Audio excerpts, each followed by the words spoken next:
Hi guys! Nandito kami sa Alwasser Park at bagong bukas lang ito para dito sa mga resident na malapit dito sa Alwasser. Ayan o, meron sila dito nilagay na bagong football court or volleyball court. Pwede po sila dyan maglaro. Ayan, ang galing o. Ang bilis gumawa sila agad ng landscaping. Ayan.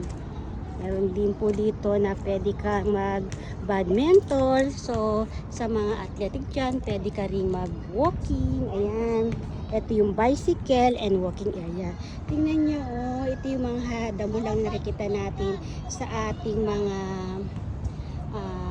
bukid. Pero dito ginagawa nila itong damo. Ito, ang ganda ng area. Oh. Ito yung kanilang bicycle area. Ayan. Meron pa sila nakalagay na design. Ayan. And this side, ayan, dito naman yung badminton. Ito yung pag gusto mong mag-walk. Ayan. So, mag-walk ka lang na ganyan. So, yan. Hanin ninyo, ano kaya ito? Oh? Para siyang bunga. May bunga siya doon na kulay bilog. Kaya yan. Ang galing talaga nilang mag-landscaping dito. At saka ang bilis. Pag gumagawa sila dito ng bagong community, automatic yan. Meron na sila mga ganyan na mga mini gardens. Ayan, meron na rin sila dito ginawa na CR for men's and women's. Ayan. And see, ang galing naman itong halaman na to. Ano to? Halaman ba to? Damo. Dito yung mga damo nagiging halaman. Napaka-creative po. Ayan o, ang ganda o. Yes. This is actually nicknamed cattail. Yeah, they call this Cattail. ano ba ito tawag dito sa halaman na to? Tinatawag to sa Pilipinas na parang damulante mo. Pag madami pala sila, ang ganda niyan tingnan. Oh, ang ganda. And see the nature. Bougainvillea. Alam mo ba, ang bougainvillea dito ay isa sa mga pangunahin nila flowers. Ayan, meron sila iba-ibang klase din na flowers na bagay po sa climate dito sa UAE. So meron po silang ginagamit ng mga halaman pang summer at meron din po silang ginagamit na halaman na pang winter. Ayan, so ang cute. Kalain mo dito sa Dubai before, hindi nakakatubo. Kala nila hindi makakatubo ng halaman. Pero dito napaka nature lover po nila yan. So lahat halos ng mga space nila, nilalagyan nila yan ng mga halaman. So, ang gandang tingnan, no? So ayan, bali punong-puno sila ng mga halaman dito at ayun, meron din sila ginawa doon na play area para sa mga kids ko. So kung yung mga mother ay gusto nila mag-walking, yung mga kids naman ay pwedeng maglaro doon sa play area ng mga bata. Ayan. So free lang po ito dito. Kaya dito dahil wala masyadong ibang activity kung sa Pilipinas, ang mostly banding natin ay marami tayong mga swimming pool, beaches. Dito naman ang dami nilang mga park.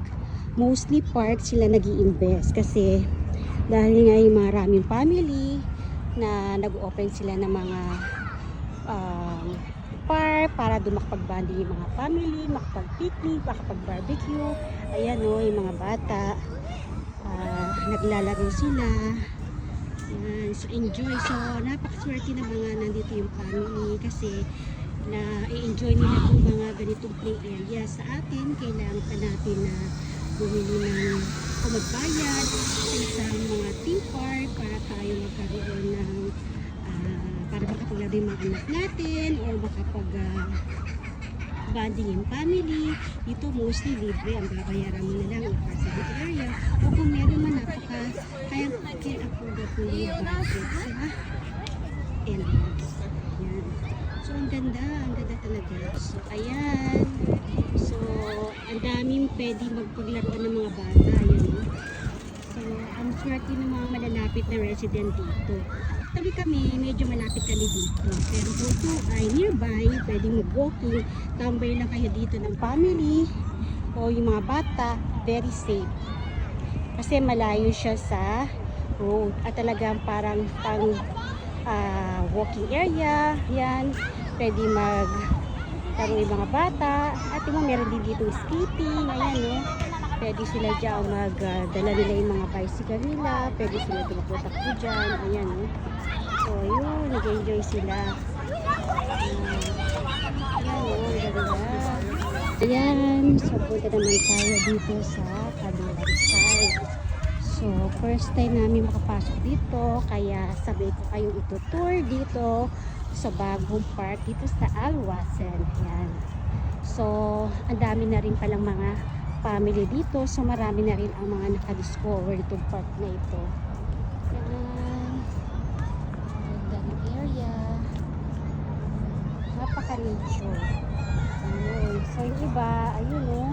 Marami na rin mga Pilipino dito nagbabadminton. Iba, nagbabasketball doon. See?